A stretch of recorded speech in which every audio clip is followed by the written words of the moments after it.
My name is Hera McLeod, and a little over a decade ago, my son was murdered by a serial killer.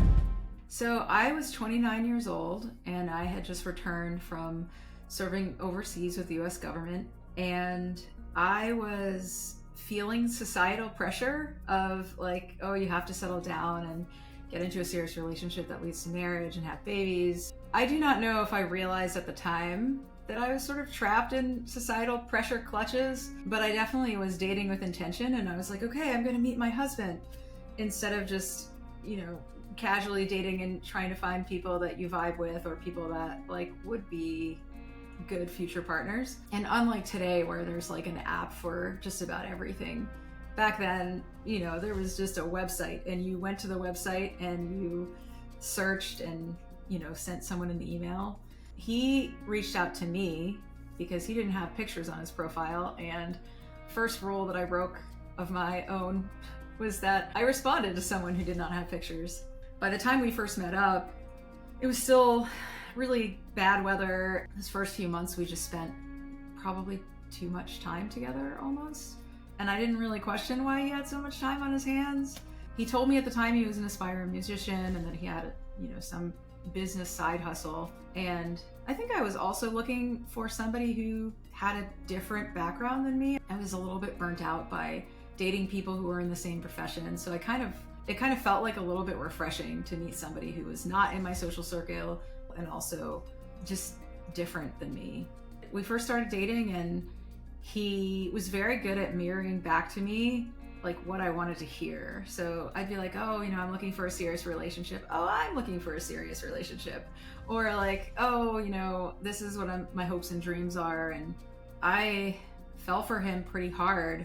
It was like very much pouring on the charm in the beginning, and it almost seemed too good to be true, which, it was too good to be true. He very early on introduced me to his son as well, who at the time was about 10 years old. And he and I formed, a friendship pretty early on, and he didn't have a mom in the picture.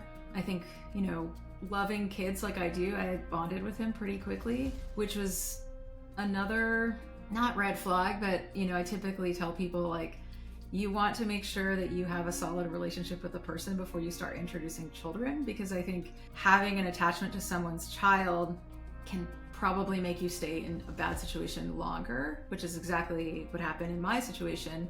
Because once the red flags started really pouring on, I was already connected to his kid, and I also knew that I did not have any legal claims to this child. So if I left him, I also left this child. I want to say almost a year into the relationship, I got pregnant. And I think, my family members didn't really know at the time that it wasn't great. So they were also kind of pushing for me to get married. I would say that the worst came out after the pregnancy. And I think it was because he figured, oh, I have you now. Like, I can just be myself. Things started unraveling in that he was abusive towards his son. He was very emotionally abusive towards me. And there definitely was some physical abuse as well. But I think I just kind of kept telling myself, like, maybe that person that I first met will come back, which sounds like super naive at this point. I was like, oh, maybe he's depressed, and, you don't leave father of your child because he's depressed. And I didn't know what I was looking at either. Yes, I definitely felt like there were mental health issues, but that's also not necessarily a reason to leave someone. He was really good at gaslighting. So he would say something really cruel, something having to do with like my body or the way, something deeply personal, or something just about like my physical appearance. And I would say back to him, it was really mean. Like, why'd you say that? And it would just be this, oh, I'm just trying to help you. Or why would you say that to me? Or why would you be so mean? 2 examples of the physical abuse was one time I was about 6 months pregnant and I got really sick. I had food poisoning, and I was on the bathroom floor calling for him because I was really nervous about the baby. And he had vanished, and he left me there for like a whole day. And when he finally poked his head back in, he threw a pot at my head and was like, just don't throw up on my floor. It just, like, obviously in hindsight, it's like, wow, that's so terrible. Like, why did you stay? And I don't even know really the answer to that, other than, here I am pregnant with his child, and then there's also another child in the house. And then there was another occasion where I was in the house and he got really mad at his son and beat him up. And I did not see any of the physical violence, but I heard stuff. He subsequently got arrested the next day, and because the son went to school with physical evidence of the abuse. I was called by Child Protective Services, told them the truth. I was like, hey, I know that there was a fight. I did not see anything. I do believe something happened. And instead of taking the child out of the house, they told me that they wanted me to be part of the safety plan and be in the house. So at that time, that was when I like full time started living there. And I was legit afraid for this kid and did not want to leave because, and I don't know why I thought like being there was going to like be safer because I was there the first time and it wasn't. But I remember when they told us that we had this court date, his father had a court date, they put the child back in the house. And I remember my ex saying to him, like, he said, tell her what happened, like tell me what happened. And the kid was telling me exactly what happened. Like he was like, oh, he punched me in the chest, he did that in the third. And my ex was like, that never happened. And like was basically retelling this other version of the story to the point where the kid was like, maybe I imagined it. Like looking back on that time, I was like, I know what that's like, because it's like, you know, in the moment that you are being harmed, but it's like the person is so, like he was so good at twisting things to the point where you're like, wait, maybe this did not happen the way that I remember it. This little boy and I, like, we felt like the crazy ones. It was like we were just in this crazy house of horrors. I remember one night having, like, I thought I was having a nightmare. I could not breathe. I felt like somebody had a pillow over my face. And I remember finally getting the pillow off my face, and he was standing there hovering over me. And I was like, what are you doing? Were you just like trying to suffocate me in my sleep? And he just had this like eerie calm about him, and he was like, you must have been having a nightmare. It must be pregnancy hormones. In hindsight, I'm like, no, this MF tried to kill me, right? But in the moment, it's like, no, of course not. No, like that didn't just happen. Like that's too crazy. The crazy thing is that he introduced people to me who claimed to be his family members. I found out later these people were not related to him. They were basically actors. Even same thing with friends. I mean, they would be backing up his story. They'd be like, oh yeah, remember that time we saw him in concert? None of these people saw him in concert because he was not a singer. He had this attorney who's still practicing to this day who was like, oh yeah, I'm his entertainment attorney, and of course he's doing this and that and the third. And if I questioned too hard, it was like the crazy would come out. He would just have these explosions. I definitely remember one point he wanted me to start paying his mortgage, and I was like, I can't pay your mortgage plus mine, you know? He got super angry, and I said to him, you know, this is starting to feel really, it feels financially abusive. You know, I feel like I'm being used, and I don't feel like this is an equal relationship. I remember the look in his eyes was just so dark, and he was like, I'll never forgive you for that. He said at that point that if I left him, he would take my son. And that to me felt like, oh wow, this is finally, you know, like it's what I had been afraid of, like that he was going to take both of my sons. Because at that point I felt like his older son, you know, he felt like he was basically my son too. I didn't know any of that when I was living with him. I asked him what happened to his older son's mom, and he told me she was in an accident and that she had died. So that's all I knew, and I couldn't find any shred of information about it online. So I had to believe him.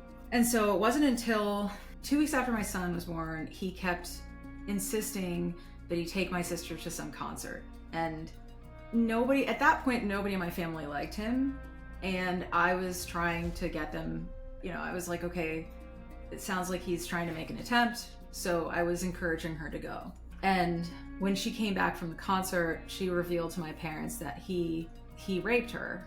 And at this point, she was like still a teenager, and he was very much a grown man. Not that it matters. I mean, rape is rape, but it to me made it worse. My parents came to the house that night to get me and my son. And that night as we left,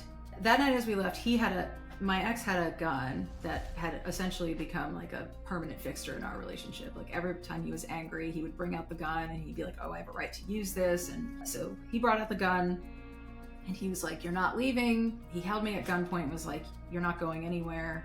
And my dad was there, my mom was there, and luckily he thought my dad was armed too. And so my dad was like, are we gonna really have a showdown here? Like, so he let me go, but he said to me, if you leave, I'm gonna kill you just like I killed. And I was like, wait a second. Like, what? So when I left with my son, I immediately called the police. When I left him, I hired a private investigator. And one of the reasons I hired a private investigator is I was like, who is this person? Because the night I found out that he raped my sister, it really felt like somebody had dumped a bucket of ice cold water on my head. I was like, oh my gosh, like who is this person? Like, what is happening here? And I wanted to know who my son's father was. I was like, this is scary that this person who I was in love with, who I thought was never capable of doing something like this, just did this. And so I also wanted to know what else was he capable of doing. This was the first time that I called the police, and instead of helping us, the police arrested my sister and I and said that we were falsely accusing him of something. And this blew my mind. I was like, what?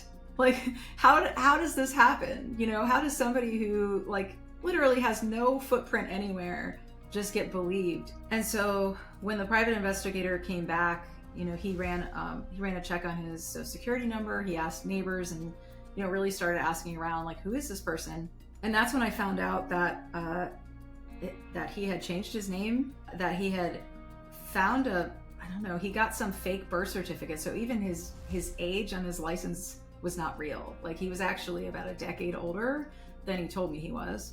I also found out from the private investigator that his older son's mom had been murdered, and she had been shot in the head on the eve of their custody trial, and that he was the sole suspect in that murder, and that a few years after she was killed, his own mother was killed, or rather, his own mother died with a bag over her head in his home. And the only two things those two murders / mysterious deaths had in common was that he either was the beneficiary of the life insurance policy or believed he was. I think the creepiest thing about murder, the first woman, was that 6 months before she died, he changed his name to his son's name and then tried to claim that her life insurance policy that was in her son's name was for him.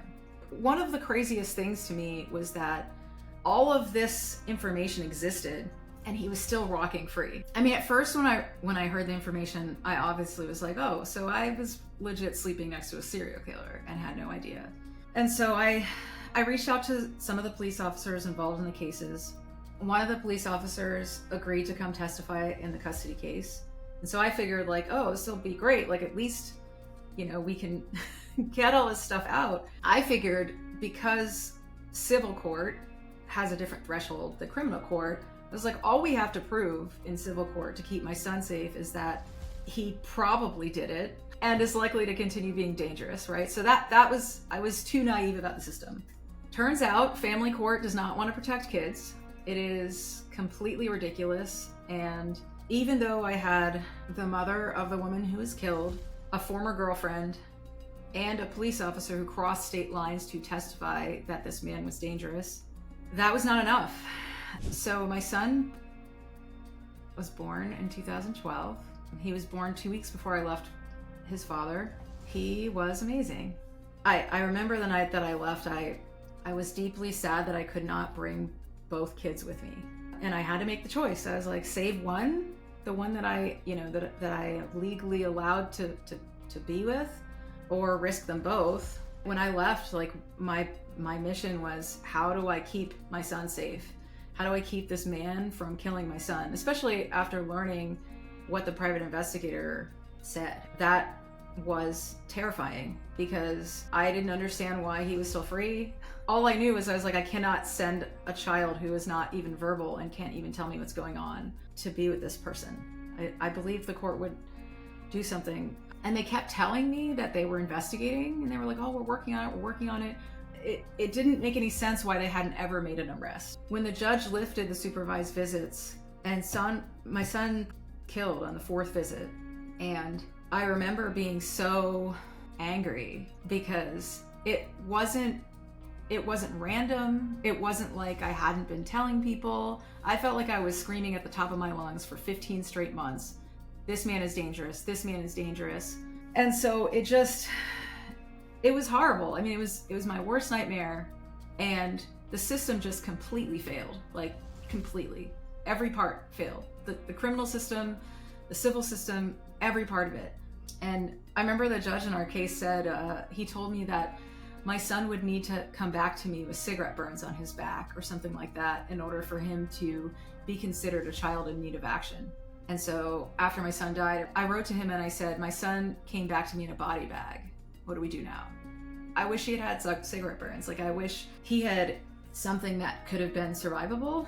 To me, full justice is that the system changes to a degree where the same thing could not happen the same way and have the same result. So the thing that worries me is that I worry that the next child who's like is going to be in court, and the courts will do the same thing to that child that they did to my son, because we haven't learned anything from this. A couple of weeks after my son was killed, I went to visit the police officer who was at the head of his case, and she informed me that my son's father had taken out over $500,000 in life insurance policies on him when he was about 3 months old. Now, mind you, we didn't hear from him for about 4 months after I left. So that means that in the time when he should have been trying to see his son, he was paying for life insurance death benefits and essentially plotting his murder. There was no proof required. He didn't have to produce any sort of death certificate. And unless I knew the exact policy number and information, they were not even obligated to tell me. I could have called that insurance company and asked, and they wouldn't have told me that he had a policy on my son. And the more that I learn about life insurance, it's crazy. Your neighbor could get a policy on you and you don't get notified that your neighbor just took out a life insurance policy on you. So right after my son died, it took them about 3 months to finally arrest him, which was another I was crazy. It took at least a month to get CPS to remove his older son from the house. So can you imagine, like, your father kills your brother and you're stuck with this madman in the house? Mind you, you probably know that he killed your mom and your grandma, right? I mean, just crazy. Like, this man is a serial killer. And I remember asking the prosecutor, why aren't you just going in there and getting him? And they were like, well, we have to wait for the medical examiner's report to come back. And I'm like, you guys know that he didn't die of natural causes. This is crazy. Like, why is it taking so long? And so we essentially had to wait for the medical examiner's report to come back.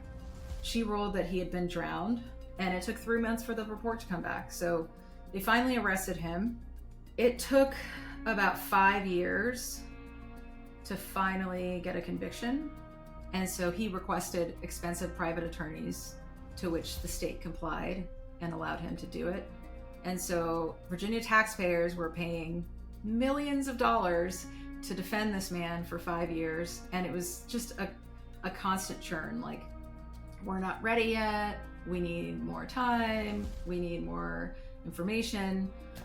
But finally, in 2017, he was convicted of capital murder for the murder, and he is currently serving a life sentence in a Virginia prison and will never go free, thankfully. When he was finally convicted, I definitely felt a sense of relief just from a physical safety point. When my son died, I remember I felt like I had a choice. It's like I could either get in the casket with him and die, or I could keep living. And I remember thinking, if I die, then he's going to be dead for sure, because he'll no longer live with me in my heart. But I felt like I had to do something. I was like, I have to do something. I couldn't be quiet. I was like, I need everyone to know what happened. And I started writing. I started writing op-eds for newspapers, and I started speaking out about domestic violence and child abuse and family court. I've done some advocacy, mostly in the state of Maryland. We were able to get a bill passed that requires judge training for cases involving domestic violence and child abuse. And so that felt like a big win. Like, I was like, okay, like, now they actually have to learn about it so they know what they're looking at. I started writing my book about a decade ago. And it was interesting because when I first wrote it, I just felt like I felt like I was sort of like vomiting on the page. It was almost like needing to get it out at first. And so after the first draft, I just sort of had to put it down because I was like, I felt like I didn't have enough distance from it. And I couldn't look at it critically. I hadn't quite processed like my own part in it, right? I hadn't processed fully like the red flags that I missed. or how I felt about it enough to really give anybody else advice. And I've also, in the decade since it happened, I've just heard from so many parents, and so many parts of their stories are so similar to what happened. I wanted survivors to see themselves and have a way to kind of navigate and recover. I wanted people in the system to understand how it plays out with a story where, in many ways, I mean, it was like the perfect hell. There were so many parts of it that were wrong that you could point to, and if any single one of those things had been better or different, we could have had a different result. And so I will also say I am a huge advocate of therapy. Going through this type of trauma and not seeing a therapist is like breaking your leg and refusing to get casted and then wondering why you can't walk right, you know?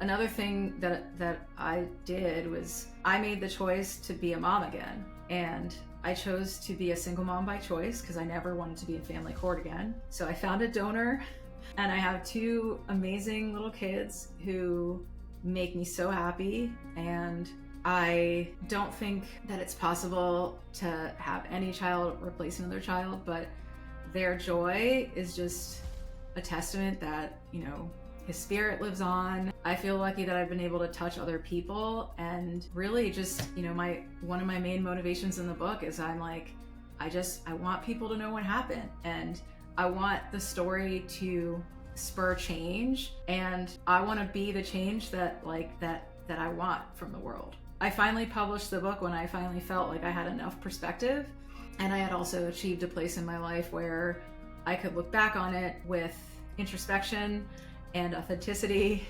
I don't give myself any pass either in the book. I mean, I'm honest about like, wow, that was really not the best decision. I hope people learn from it. People should go into relationships with their eyes wide open and not make the same mistakes that I made. One of the best things people can do is to give themselves some grace. I think that, you know, I spent so many years beating myself up for all the mistakes that I made. Just really in the beginning, you know, put one foot in front of the other, go to therapy, work on yourself, and find purpose. It's like it just happened, and then, you know, pretending like it didn't happen or trying to pretend it didn't happen is not healthy. You know, I think everybody processes trauma differently, right? Some people would prefer to just keep moving and pretend it didn't happen, and maybe that's fine. Who am I to tell somebody how to process their trauma, right? I don't walk around like thinking I'm a victim, because I'm not a victim, I'm a survivor. I went through some crazy stuff. I also think that like the most interesting people I know have also been through some crazy stuff. It's really hard to get to a certain age without having lived through something. I want to be that person where it's like, no, I am choosing to change the system that I feel is problematic. I am choosing to turn this trauma into something that is productive and will, you know, help society. Part of the reason I chose to have kids again is I'm like, I'm not going to let him take that from me. Like, I have a great life. Like, my kids and I are living our best lives. We travel, we laugh. So the book is called Defying Silence, a memoir of a mother's loss and courage in the face of injustice. And I just really hope people read it and share it and get something out of it.